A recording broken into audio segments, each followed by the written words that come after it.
Psoriasis సమస్యను తగ్గించే ఔషధం తయారీకి కావలసిన మూలికలు: తెల్ల కొడిసిపాల విత్తనాల చూర్ణం, గరిక ముద్ద, నువ్వుల నూనె. కావలసిన మూలికలు చూసాం కదా. ఇక తయారీ విధానం ఎలాగో డాక్టర్ గారిని అడిగి తెలుసుకుందాం. డాక్టర్ గారు, మరి తయారీ విధానం చెప్తారా? అలాగేనమ్మా. మనం తయారీ విధానం చెప్పుకోవడానికి ముందు స్టవ్ వెలిగించి పాండి పెట్టి అందులో నీళ్లు పోసి కాచుదాం. ఓకే.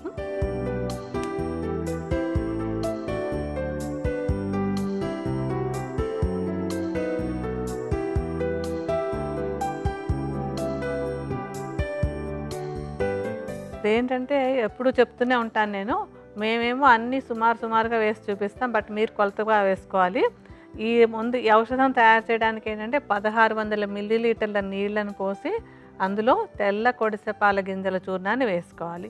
మేమైతే కొంచెం, అంటే మనకి ఎపిసోడ్లో చూపించడం కోసం కొద్దిగా నీళ్ళు పోసాం, బట్ గుర్తుపెట్టుకోండి 1600 మిల్లీలీటర్ల నీళ్ళు పోయాలి. తెల్ల కొడిసెపాల అంటారు. తెల్ల కొడిసెపాల అనేటువంటిది సోరియాసిస్ సమస్యలో చాలా చక్కగా ఉపయోగపడేటువంటి ఒక మంచి మూలిక అనమాట.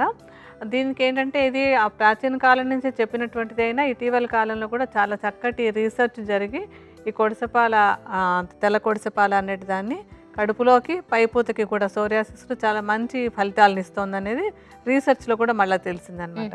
ఇప్పుడు మనం ఏంటంటే 1600 మిల్లీలీటర్ల నీళ్ళలో ఒక 100 గ్రాముల చూర్ణాన్ని వేసి కాచాలి. దీన్ని సుమారుగా వేద్దాం చూర్ణాన్ని. ఇది పూర్తిగా మరగాల, ఇలా వేసేయచ్చు. నీళ్ళు కాగుతున్నాయి కదా, దానిలో వేసేసేయచ్చు. అంటే 1:16 రేషియోలో అనమాట. ఒక 100 గ్రాముల చూర్ణం అయితే చాలుతుందమ్మా. 16 రెట్లు నీళ్లు ఆ నీళ్ళలో వేసి దాన్ని మరిగించుకోవాలి. ఎంతసేపు మరిగించాలంటే అందరూ, అంటే రెగ్యులర్గా చూసే వాళ్ళకి జ్ఞాపకం ఉంటుంది, కషాయం కాచేటప్పుడు 4వ వంతు నీరు మిగిలేలాగా కషాయం కాచుకోవాలి. ఇప్పుడు ఇది నెమ్మదిగా మరిగి మనకి, అంటే ఆ నీళ్ళల్లోకి ఔషధ సారం దిగుతుందనమాట. 4వ వంతు మిగిలే వరకు సన్నటి మంట మీద మనం కాచుకోవాలి దీన్ని.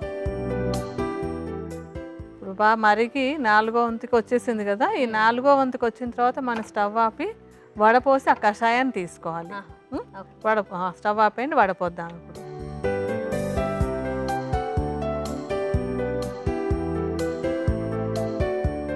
ఇప్పుడు మనం కషాయం కాచుకున్నాం కదా, 4వ వంతు మిగిలేలాగా కాచుకుని కషాయం రెడీ చేసుకుంటాం. ఇంకా ప్రాసెస్ ఉంది దీనికి. మనకి ఏంటంటే వస్తువులు తక్కువే కానీ కొంచెం ప్రాసెస్ అయితే చేయాలి. ఇందులో మనం ఇంకొకటి గరిక ముద్ద కూడా చెప్పుకున్నాం కదా ఇందాక. ఈ గరిక ముద్ద కూడా చర్మానికి చాలా మేలు చేస్తుంది అనమాట. ఇప్పుడు చర్మం మీద ఉండేటువంటి ఆ మచ్చలు పోవడానికి, దురదలు, పైన పొట్టులా వస్తుంటుంది కదా, అవన్నీ పోవడానికి కూడా గరిక బాగా ఉపయోగపడుతుంది. గరికని ముద్దలాగా చేసి ఉంచుకోవాలన్నమాట. సుమారుగా ఒక 100 గ్రాముల గరిక ముద్ద.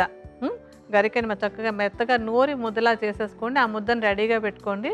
ఇప్పుడు మనం ఏంటంటే ఇందాక కాచిన కషాయం ఉంది కదా, ఆ కషాయాన్ని ఈ ముద్దని కలిపి ఇంకా మళ్ళీ నెక్స్ట్ స్టెప్ ప్రాసెస్ చేయాలి.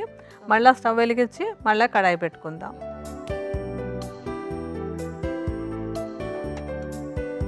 ఇప్పుడు ఆ కషాయాన్ని ఇందులో పోద్దామా.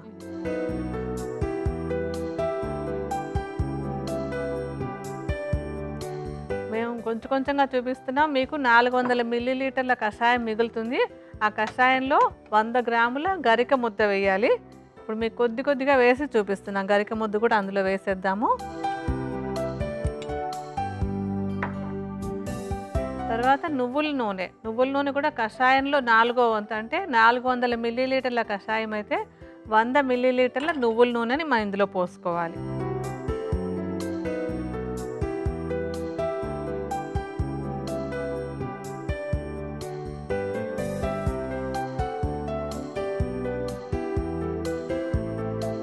బాగా కలిపేసుకోవాలి. కలిపేసి సన్నటి మంట మీద దాన్ని కాగనివ్వాలి అన్నమాట.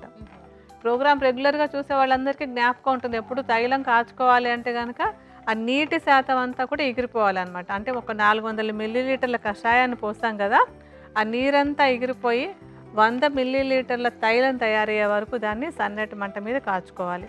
అంటే 1 గంట పైనే పడుతుంది ఇదంతా కాగడానికి. సన్న మంట మీద పెట్టి కాగనివ్వండి బాగాను.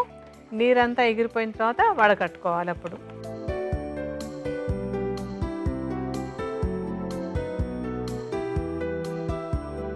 ఇప్పుడంతా బాగా నీరంతా ఎగిరిపోయింది కదా, నూనె ఒకటే మిగులుతోంది మనకి. ఈ స్టేజ్లో దాన్ని స్టవ్ ఆపేసుకుని మనం వడగట్టేసుకుందాం.